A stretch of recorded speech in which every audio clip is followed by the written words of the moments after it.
활용 헌황입니다. 끝까지 경청해 주시고 함께 해 주십시오. 여러분 큰 박수와 함께 맞이해 주시기 바랍니다. 네, 안녕하세요. 방금 소개받은 한국에너지기술연구원의 이재현입니다.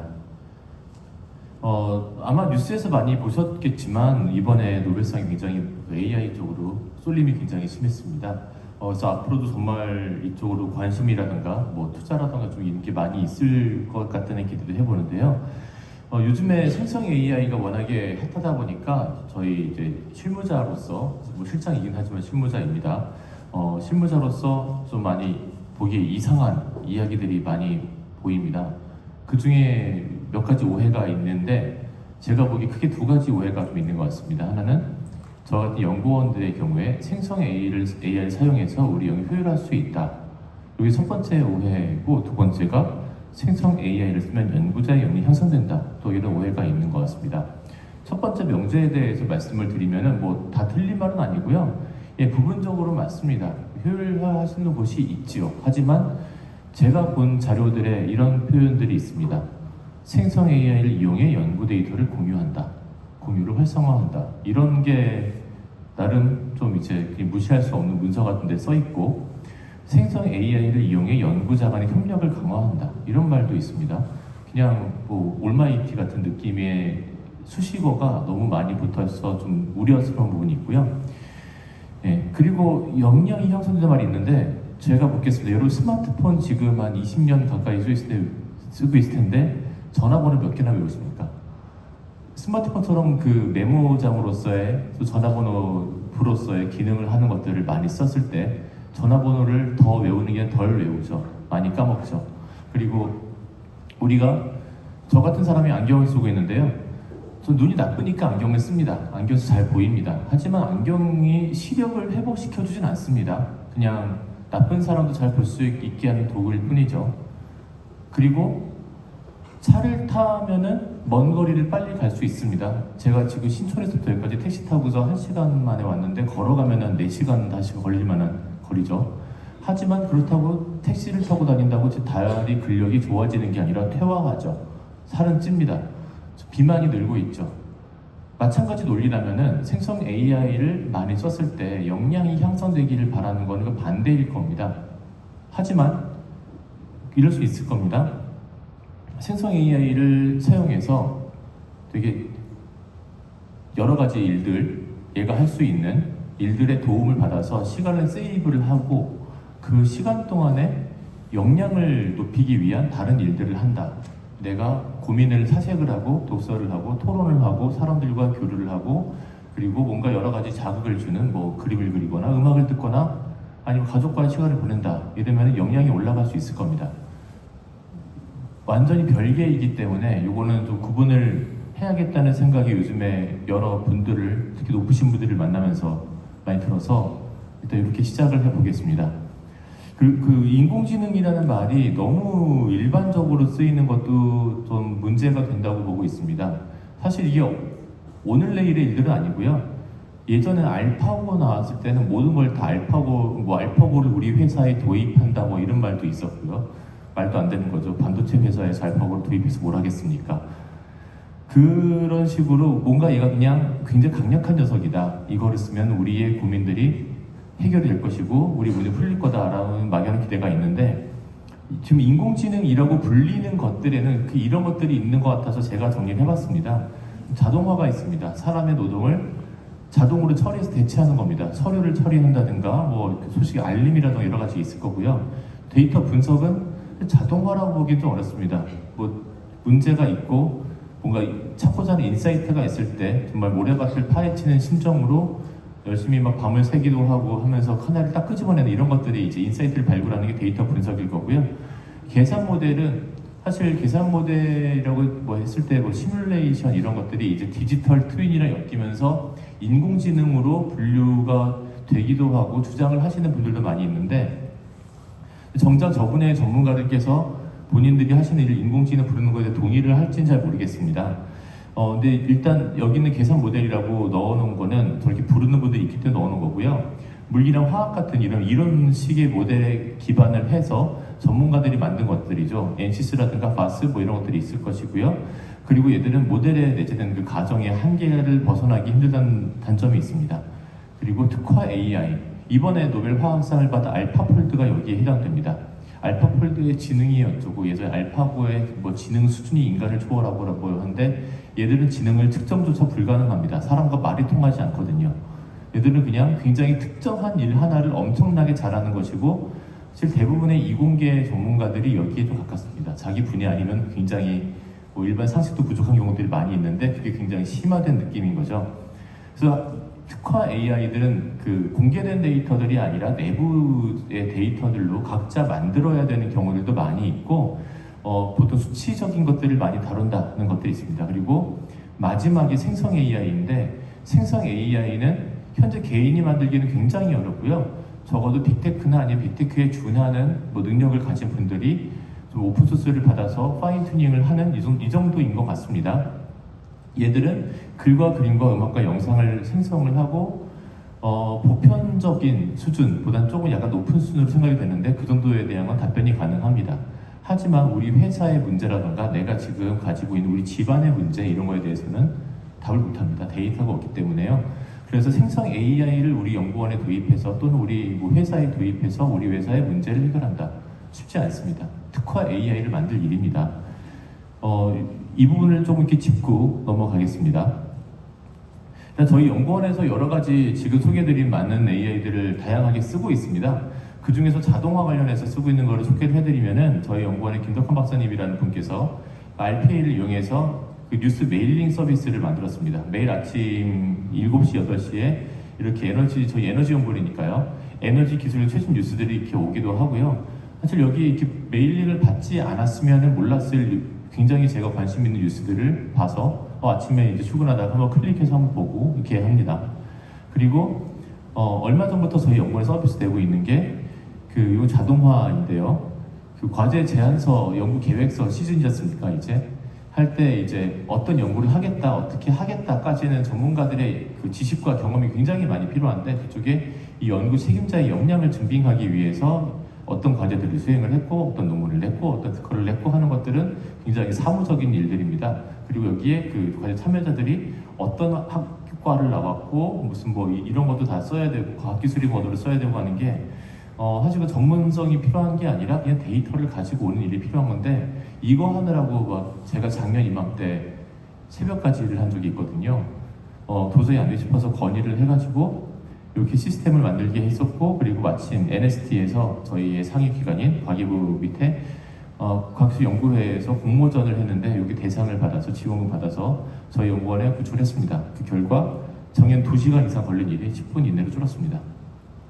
예, 작년 이맘때 작년 10월 마지막 날 굉장히 이게 분노에 차서 대가 이걸 왜 사람이 하고 있을까? 대학원에 제가 2001년도에 입학했는데 20년 넘게 한 번도 의심하지 않고 해왔었는데 그때 아내에 이거 하느라서 밤에 뭐 잠 못 자고 있는 거야? 그 말하고 나서 그걸 듣고 나서 진짜 내가 왜 이걸 하느라고 있을까 생각을 하고 그때 쓴 글이고요.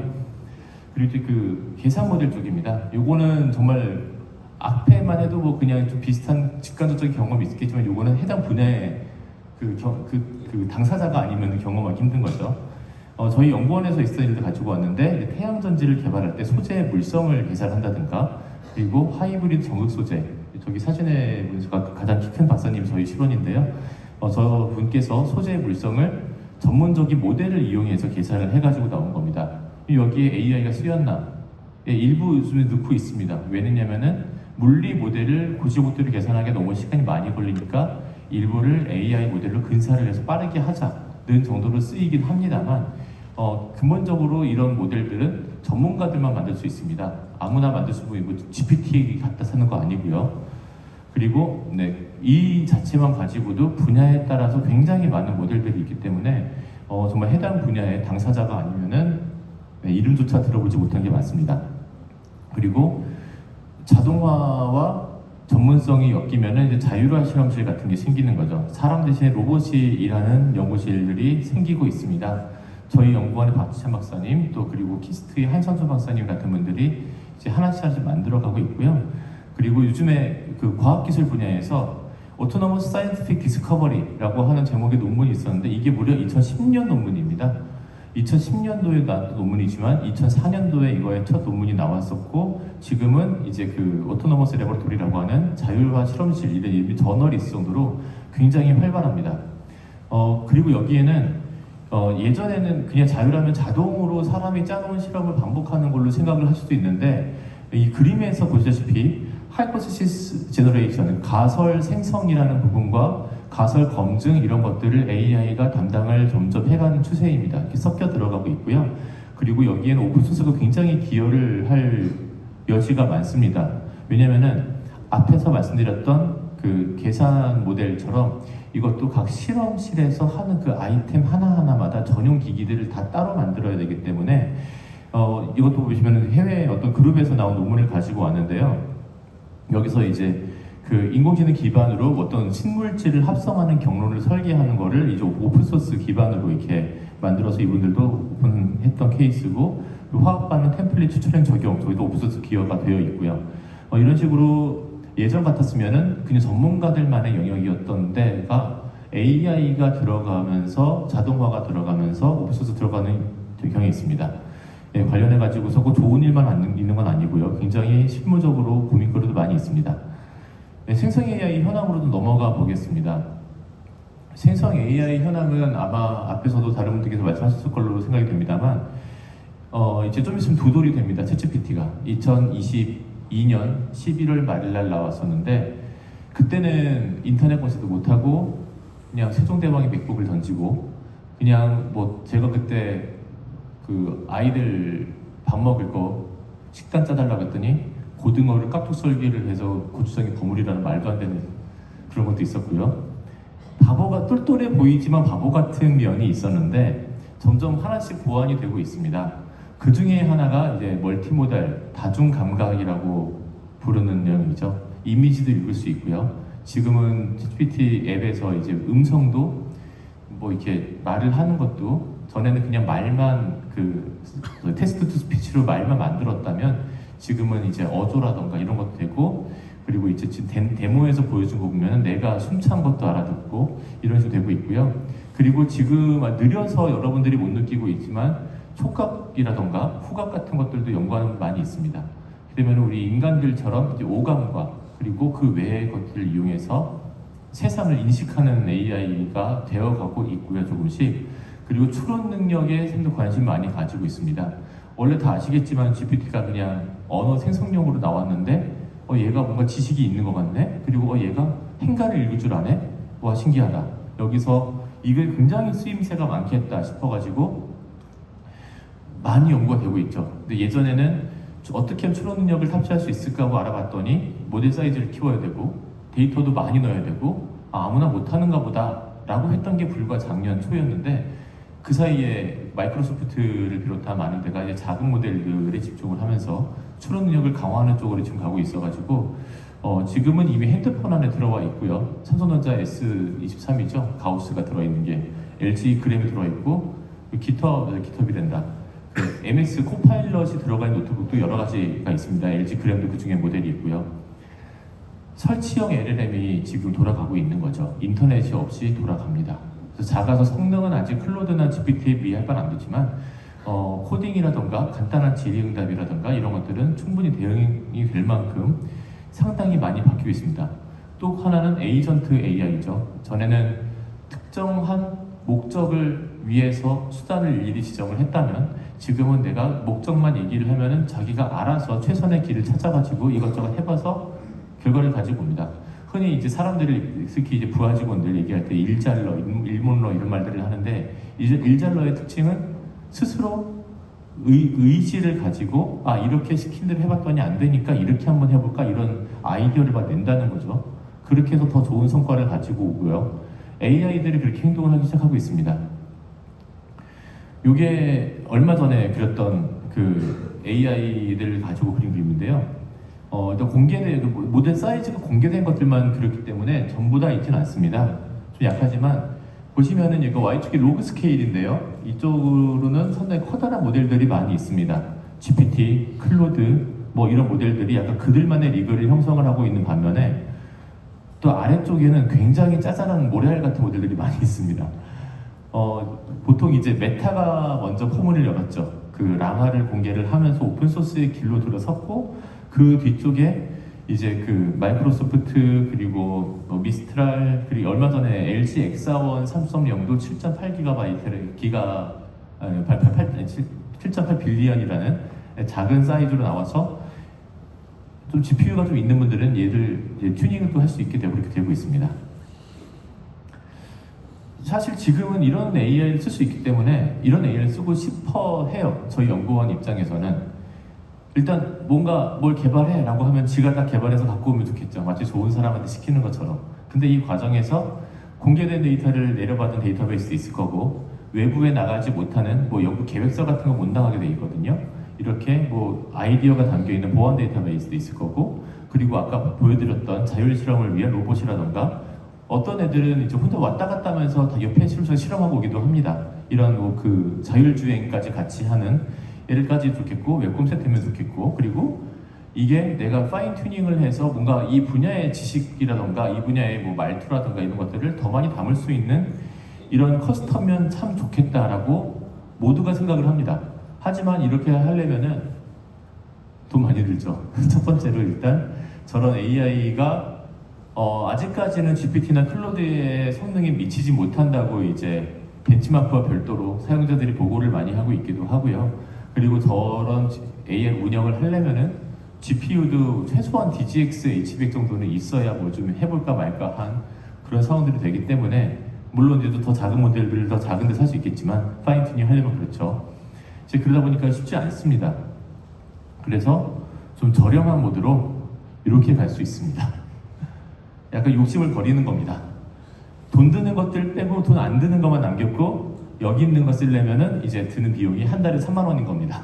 그렇죠? 구독료를 들면은, 저도 사실 굉장한 거예요. 왜냐면은 API를 이용해서 여러 가지 엮을 수도 있지만 API를 사용하지 않을 수도 있거든요.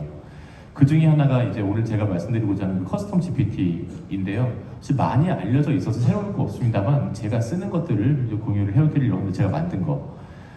근데 혹시 이 중에 그 GPT-S 만들어 보신 분 있으십니까? 네, 거의 없어요. 놀랄 만큼 간단하고 쓰임새가 많은데 사실 여기에 손이 잘 안 갑니다. 만드는 거를 잠깐 말씀드릴게요. 저기 왼쪽에 제가 많이 사용하는 그 GPT-S들이 여기 널려 있고요. 붙어 있고요. 그리고 아래 GPT 탐색이라고 하는 버튼이 있습니다. 얘를 클릭을 딱 하면은 여기 만들기가 있습니다. 그 밑에는 제가 만들어 놓은 것들이 있고, 그 밑에는 전 세계에 굉장히 많은 사람들이 만든 게 있는데 재밌는 게 굉장히 많습니다. 예를 들어서 GPT 검색 창이 있잖아요. 저기다가 특허를 검색을 하면은 특허 아이디어를 뽑아주는 것들이 그렇게 많습니다. 근데 그냥 뽑아주는 게 아니라 내가 아이디어를 넣으면은 명세서까지 만들어주고, 그 웹 검색 기능 자체를 해가지고서 이제 시장 조사까지 해서 그 귀찮은 여러 가지 뭐 기술적 뭐 동향 뭐 시장의 규모 이런 거 다 써주고요. 재밌는 거는 그 특허 회피 아이디어까지 내줍니다. 그래서 저희 연구원에서 신입들이 오면은 제가 교육을 하기도 하고, 원내 뭐 당시 부원장님 다 포함해가지고서 교육도 있었는데, 본인 연구하는 거를 넣어보라고 했거든요. 한 3, 4초 있다가 이제 소리가 들립니다. 아, 이러면서 다들 약간 멘붕이 왔던 것 같아요. 아무튼 굉장히 많이 있는 것들 쓸 수도 있는데, 오늘 만드는 거 말씀드릴게요. 오른쪽 위에 만들기 버튼이 있습니다. 클릭하면 딱 이렇게 뜹니다. 이 백지 같은 게 뜨고요. 오른쪽은 미리 보기, 왼쪽도 저기 지금 회색으로 된 만들기가 디폴트입니다. 밑에다가 어떤 기능을 하면 좋겠어 이렇게 말로 하면은 그것들이 반영이 되고, 뭐 PDF 같은 거 올리면은 그게 올라가는 형식인데, 결과적으로 여기 구성이라고 써 있는 저 칸들에 들어가는 거기 때문에 곧장 저기다 입력할 수 있거든요. 저걸 기술 말씀드릴게요. 지침에다가는 프롬프트를 넣습니다. 프롬프트를 넣으면은 뭐가 되냐면은 일종의 시스템 프롬프트 비슷하게 동작을 해가지고 내가 이 GPTS에 접속을 해서 뭘 하든 간에 저기 있는 것들이 그 반영이 되고 뭐 지배를 받습니다. 그리고 대화 스타터, 저거는 이제 딱 접속했을 때 클릭할 수 있는 버튼이 몇 개 있습니다. 그래서 간단하게 그 예제를 보여주는 것들이기도 하고요. GPT 접속하면은 뭐 이렇게 뭐 이거 물어볼래요? 라고 나오는 것들이 있잖아요. 거기에 해당하는 것들입니다. 그리고 지식은 답변의 참고 자료를 넣을 수 있습니다. 요즘에 그 RAG라고 하죠. Retrieval Augmented Generation, 그 검색 증강 생성이라고 하는데, 보통 이제 전문성을 가진 일들에 써먹으려고 하면은 레퍼런스에서 답을 찾아봐야지 인터넷으로는 안 되니까 이런 것들을 하려고 하고 있고, 또 어떻게 빨리 찾나, 빠지는 거 없이 찾나, 엄한 거 없는 데 있다고 안 하나 연구가 많이 이루어지고 있는데, 레그를 구현하는 가장 간단한 방법이 저기 지식에다가 파일을 올리는 겁니다. 요거보다 더 간단한 방법이 없습니다, 현재까지는. 그리고 몇 가지 기능을 온오프를 할 수가 있습니다. 내가 만든 GPT가 웹브라우징 안 하면 좋겠다, 끄면 되고요. 이미지 꼭 만들어야겠다, 그럼 키면 되고요. 그리고 내가 그 안에서 코드를 실행을 하게 하고 싶다라고 하면은 저기는 코드 인터프리터 및 데이터 분석이 켜야 됩니다. 저기 디폴트로 꺼져 있습니다. 그리고 외부 API를 연결해서 뭔가 동작시킬 수가 있어요. 예를 들어서 네이버 검색을 기본으로 쓰고 싶다라고 하면은 저기 저 작업이 영어로 액션으로 되어 있는데 뉴 액션 이런 데 들어가서 밑에 버튼 새 작업 만들기 들어가서 네이버 API 관련된 거 넣고 뭐 API 키 같은 거 넣고 하면은 그 GPT에서 접근할 수 있는 외부 서비스 같은 거 이용할 수가 있습니다. 예를 들어서 저 아직 안 해봤지만 뭐 기상청 API 이용해서 날씨를 좀 제대로 빠르게 받아올 수도 있겠죠. 엄한 데 거 안 가져오고. 자, 재밌는 건 여기다가 이제 넣는 겁니다. 저 지침에다가 프롬프트를 넣는다고 했는데요. 그냥 뭐 나는 뭐 어느 분야의 전문가야, 뭐 답변 어떻게 해, 이렇게 잘 알려진 거 말고 좀 팁을 하나 드리면 조건문이 여기 들어갑니다.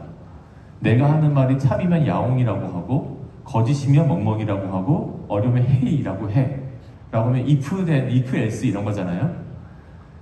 바다에 소금이 많아, 야옹. 밥을 엄청 먹으면 배가 뭐 힘들어라고 하면은 멍멍, 거짓말 소시니까. 나는 최고의 미남 이러면은 헤이라고 합니다. 본 적이 없으니까. 여기 굉장히 재밌습니다. 이게 왼쪽에 있는 게 말인데 그냥 if else를 넣은 것 같고, 그 여러분들 그 컴퓨터 과학도 논문에 나오는 그 슈도 코드를 넣으면 돌아갑니다. 여기서 원래 슈도 코드라는 게 그냥 이런 논리적인 흐름을 사람이 보기 좋게 하려고 해놓은 건데 그게 여기 먹어요. 그래서 슈도 코드를 넣으면 돌아갑니다. 먼저 조건문을 넣을 수가 있다. 두 번째, 지식을 넣을 수 있습니다. 여기다가 제가 저희 그 에너지 소재 분야 논문을 몇 개를 넣고 질문을 하면은 그 여기다가 지침에다 넣어놨죠. 질의를 받으면 if 첨부된 난리지에 근거 있으면 답해. 그러니까 여기서 근거가 있으면 답하고 없으면 근거가 없어 답할 수 없습니다라고 해라고 if else를 걸어놨습니다. 여기다가 조금 이제 어려운 거 물어봅니다. 배터리 양극재 니켈을 도핑하면 어떻게 되는지 말해줘 라고 하면은 논문들 제가 든 거 한참 좀 찾더니 그 다음에 뭐 전기화학적 성능을 향상시킨다, 무슨 뭐 얀텔러 왜곡을 억제하고 블라블라 해서 용량 유지를 숫자로 말을 하고요. 신빙성 있는 말을 합니다. 저라면 전문 지식을 써먹을 수 있는 거죠. 근데 하나 주의할 거는 여기 들어가는 저 PDF를 저걸 사용하는 남들이 다운받을 수 있기 때문에 기밀성 자료는 여기 발음이 그런데 약간 그 보안을 요구하는 자료는 올리지 않는 게 좋습니다. 이 좀 발음이 좀 동음이 이유가 돼서요. 네. 자, 근데 여기다가 제가 한번 테스트 해보겠습니다. 가을에는 왜 낙이 떨어질까 물어보면은 갑자기 설명을 쫙 합니다. 가을에 낙이 떨어지는 이유는 나무가 어쩌고저쩌고. 저 논문에 없는 거거든요. 저게 프롬프트가 항상 동작하지 않아요. 저게 이 GPTS의 단점입니다. 저게 절대적인 룰이 있어서 코드를 짜면 진짜로 이렇게 그 룰을 벗어나진 않잖아요. 룰을 이렇게 꼬이는 경우는 있어도.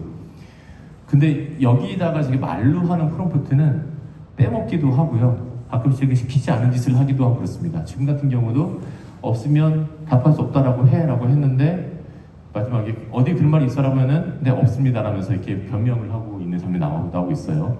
그래서 100%는 아니지만 간단하게 만들기 좋다. 이렇게 만들게 되거든요. 근데 여기다가 제가 드리고 싶은 게 이겁니다. 지식에다가 코드를 올리는 게 됩니다. 코드를 올린 다음에 내가 어떤 뭘 하면은 이 코드를 실행해서 결과를 얘기를 해줘 라고 할 수 있어요. 예를 들어서 그런 거 있죠. 그 스트로베리에 알이 몇 개 있어. 뭐 3.11이랑 3.9 중에 뭐가 더 커? 이거 많이 유명한 거잖아요. 그냥 GPT에 물으면 3.11이 더 크다고 말을 하고 이유를 열심히 설명을 합니다. 스토베리 안에 2개라고 말을 하고요. 다 틀린 답들이죠. 그런데 여기다가 제가 저기 그 위쪽에 그 지치 프롬프트에다가 간단한 코드를 넣습니다. 글자 수 카운팅하는 코드를 파이썬으로 해가지고서 넣어놓고 글자 숫자를 물어보면은 이 코드를 실행해서 답을 해라고 하면은 스토베리에는 알이 3개 있다고 정확히 답을 합니다. 그리고 숫자 비교할 때는 이 코드를 실행해서 답을 해라고 하면은 3.11보다 3.9가 더 크다고 말을 합니다. 이런 식으로 여기다 코드를 프롬프트에 박아서 제어를 할 수가 있는데 밑에 지식에다가 날리지에다가 제가 짠 코드를 올려서 필요하면 이 코드를 실행해 라고 하면 돌아갑니다. 그런데 문제가 뭐냐면은 이 프롬프트가 항상 잘 먹는 게 아니라고 했잖아요. 파이썬 코드를 올리면은 제가 파이썬 코드 올리고서 한 20번 넘게 한 50번 넘게 반복해서 해본 것 같아요. 70%의 확률로 코드를 못 찾습니다. 왜 그러냐면 제가 한 게 또 설명을 잠깐만 드리면 여기는 좀 잘 아시는 분들이 있으니까 여러분께서 내가 논문을 읽겠다라고 해서 논문을 올리면은 그 MNT, 마운트의 데이터라는 내부 폴더에 들어갑니다. 그리고 여러분께서 여기 지식들 올려놓으시면은 얘들도 MNT의 데이터로 들어가요. 그런데 희한하게도 제가 저렇게 먼저 올린 다음에 그 다음에 제가 논문을 정리하는 코드를 올렸었거든요. 코드를 올린 다음에 사용 모드로 들어가서 PDF를 올리기 전에 이 내가 아까 올린 파일명을 언급하면서 있어 하면 있다고 얘기를 하고 MNT 데이터의 파일 목록 보여보기 있습니다. 근데 논문을 딱 올리면 그 순간 사라집니다. 뭔가 다른 데를 다시 찾는 것 같아요. 다른 데를 다시 마운트하는 느낌이 듭니다. 이게 굉장히 묘합니다. 그래서 이제 파이썬 코드 실행하면 코드를 찾을 수가 없습니다라는 말을 해요. 이거를 어떻게 극복할 수 있냐? 휠 파일을 올립니다. 파이썬 코드 대신에 배포용 파일 있잖아요. WHL 파일. 휠 파일로 이걸 패키징을 해서 올린 다음에 다른 대화를 하기 전에 이거를 먼저 설치해라고 합니다. 그러면은 설치가 내부 서버에 되고요. 설치가 된다는 얘기는 마운트가 딴 데를 가리켜도 얘는 문제가 없다는 뜻이죠. 그러면은 동작을 잘 합니다. 그래서 제가 논문봇이라고 하는 걸 만들었는데 이게 어떤 설명을 잠깐 드리면은 논문을 읽기 귀찮잖아요. 특히 낯선 분야에 굉장히 기록을 보기 힘들고 빨리 좀 내용 파악해서 읽고 버려야 되는데 그 용도로 만든 거예요. 그래서 사전 프롬프팅에다가 저자들이 연구를 왜 했는지, 이 연구는 어떤 독창성과 방법론을 썼는지 이런 것들을 짜라락 뽑아내게 해놨습니다. 그 다음에 이렇게 뽑아낸 거를 이제 특정한 서식으로 docx 파일로 출력하라고 하는 거를 코딩을 해서 올려놨어요. 그리고 그거를 설치 하나는 이제 서브 프로세스에서 PIP 인스톨 어쩌고 하는 것들을 앞에다 박아놨습니다. 그래서 맨 처음에 저 데이터 애널리시스트를 써서 환경 설정을 실행한다. 저거를 클릭하면 돌아가게 만들어놨습니다. 여기 보이시죠? 여기 오른쪽에 논문을 딱 갔는데 저거 클릭을 딱 하면은 알아서 클릭을 한 다음에 이제 논문 올려주세요라고 합니다. 논문을 올립니다. 근데 제가 실수로 저번에 그 식대 영수증을 올린 다음에 이상한 말을 하는 걸 보고서 얘가 논문이 아니면은 논문이나 보고서가 아니면 이상한 짓 하지 못하게 해야겠다 싶어서 한번 네가 보고 논문인지 아닌지 검증을 해라고 하는 걸 해놨어요. 근데 엄한 짓을 합니다. 논문이 아닌 것 같다고. 논문인데 이럴 때 그냥 모시를 하고 논문 맞아 진행시켜 라고 하면은 진행을 합니다. 그러면은 사전에 들어가는 이슬도 돌아서 이렇게 연구 목적과 학문 정비 산업적 기여 방법론 독창성들을 쫙쫙 뽑아내 줍니다. 굉장히 잘 뽑아내 주고요. 그리고 얘들이 다 돈 다음에 보고 생성하시겠습니까? 라고 물어봅니다. 내가 응 하면은 얘가 내부에 이제 제가 너 짜는 코드 적어서 페이퍼 다시라고 하는 거에서 젠닥이라는 걸 인풋을 해서 위에서 네가 한 답변들을 코드 실행해라 라고 하는 걸 박아놨어요. 그러면 이렇게 정해진 형식에 맞는 워드 파일이 나옵니다.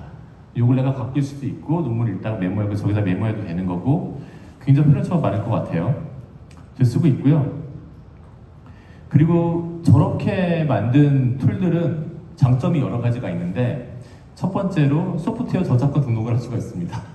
내가 짠 코드가 들어가기 때문에 저장할 수가 있고, 저 코드를 다른 사람한테 줘서 뭐 이렇게 좀 오픈소스 공개를 해가지고 더 잘 만들어주셔야 할 수도 있는 거고요. 생태계 기여할 수가 있고, 그 장점 외에도 사용자들이 쓰기에는 내부에 기능이 추가됐다고 사용하는 게 복잡해지는 게 아니기 때문에 똑같이 열고 처음에 클릭 한번 하고 그냥 내가 할 거 하고 하면 됩니다.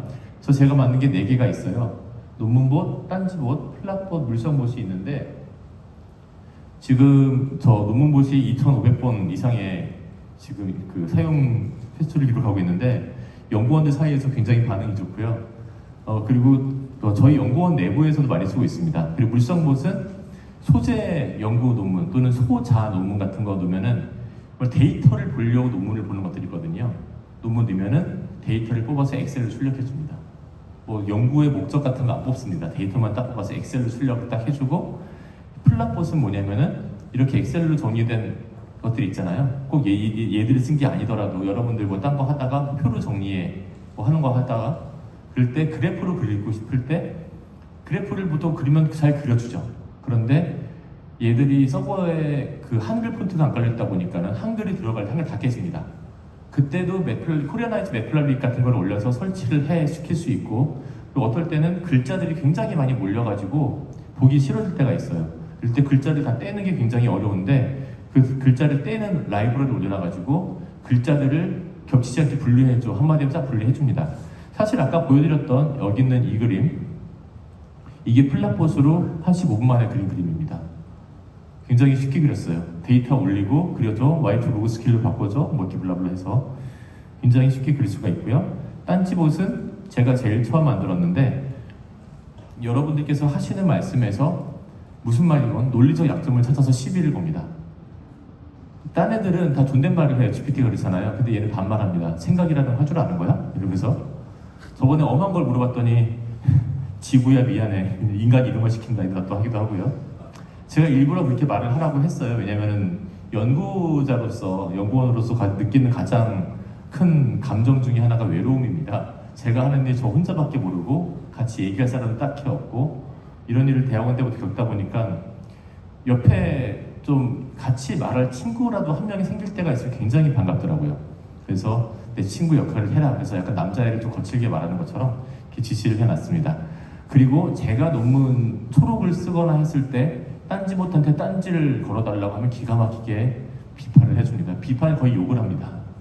이걸 그리려고 쓴 거야. 그래서 앞뒤가 하나도 안 맞잖아 이러면서 딴지봇이 걸러주는 것대로 고쳐가지고 내면은 사람들이 잘 썼다고 해요.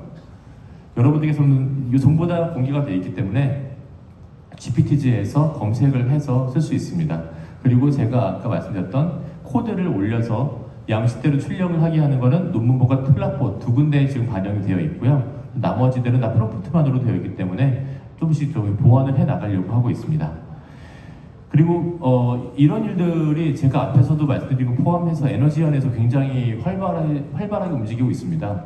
사실 에너지연이 IT 쪽으로 뭐 선두에 서는 그런 연구원은 아니잖아요. 원래 엔트리가 이런 행사를 주최했지만 가장 IT 쪽에서 선두에 있는 거고, 또 데이터 하면 또 이제 키스티가 굉장히 또 많이 헤게모니를 쥐고 있는 곳인데, 요즘에 생성 AI를 포함해서 전부 다 연구에 도입을 하고 싶은데 쉽진 않거든요. 근데 저희 연구원 잘 되고 있습니다. 그래서 저한테 딱 원장님들께서 물어보시기도 하는데 질문을 많이 받아서 가지고 오면은 먼저 진심으로 괴로워하는 실무자가 한 명 있습니다. 네, 그게 저였고요. 지금은 저 말고도 여럿이 또 생겨서 각자 만들고 있기도 합니다. 아까 보여드렸던 거 다른 분들이 만들기 많이 있고요. 그리고 전임 원장님부터 지금까지 경영진에서 이거 괜찮다, 이걸로 가야겠다라고 의지를 가지고 제도적으로 없던 상도 만들어서 이런 거 한 사람한테 주기도 하시고, 이런 일들을 발표하는 자리를 만들어 주시고 그렇습니다. 물질적 지원이라고 하는 건 저희한테 뭐 연봉을 올려주는 건 아니지만 뭐 이렇게 이런 API 사용료 같은 거 아니면은 뭐 GPU 구매 이런 것도 굉장히 많이 도와주고 계시기 때문에 이런 일들 위해서 가능하고요. 또 바꿔 말하면은 이런 거 안 하는 연구원이 어디 있어, 그렇죠? 사실 경영진들이 다 그거 되게 말만 해. 뭐 조직 만들기도 하고, 저희 실무자들은 어디에 다 있습니다. 그런데 저희 연구원에서 확실하게 있는 거는 고도 감각한다는 게 중요합니다. 나 이 일 하기 싫다라고 생각이 들다가도 우리가 받은 교육이 그렇지가 않습니다. 그냥 이런 감각을 스스로 억제를 하고 그냥 이 일을 하도록 교육을 받는데 나 이거 일 하기 싫으니까 다른 식으로 할래 이런 생각을 하는 사람이 몇 명이 있다는 게 가장 큰 차이일 것 같고요. 그리고 의지를 가지고 능력을 발휘할 수 있는 사람들이 있는 거죠. 그리고 동료들이 이런 거 하지 말라 그러면 모두 스트레스입니다. 하동안에 쓸데없이 뭐하러 하는 거야 하면 못하는데 이거 저도 뭐 할 수 있을까요? 뭐 같이 해볼 수 있을까요? 이런 말씀해 주시는 분들이 있고 제가 뭐 하면 이게 감사합니다라고 말씀 주신 분들이 있기 때문에 또 기운 내고 할 수 있고 또 다른 분들도 마찬가지고요. 그리고 행정과 연구 분야가 무관하게 섞여 있습니다. 왜냐하면은 똑같은 논문 데이터를 갖다가 이거를 연구 쪽에 쓸 수도 있는 거고 똑같은 기법을 해서 방향을 좀만 틀면 이제 행정 쪽 할 수도 있는 건데 연구와 행정을 너무 스트릭트하게 나눠버리면은 나는 연구원이니까 행정일 안 할 거야. 나 행정 쪽이니까 연구 쪽에는 잘 모르겠어요. 이렇게 가버립니다. 근데 저희 연구원은 저를 비롯해서 몇 분이 계신 덕택에 양쪽에 있는 데이터를 다 같이 보면서 섞어서 쓰고 있는 것 같습니다. 이제까지 저희 연구원에서 이런 일들을 말씀드렸고요. 앞으로도 좋은 거 많이 만들겠습니다. 감사합니다.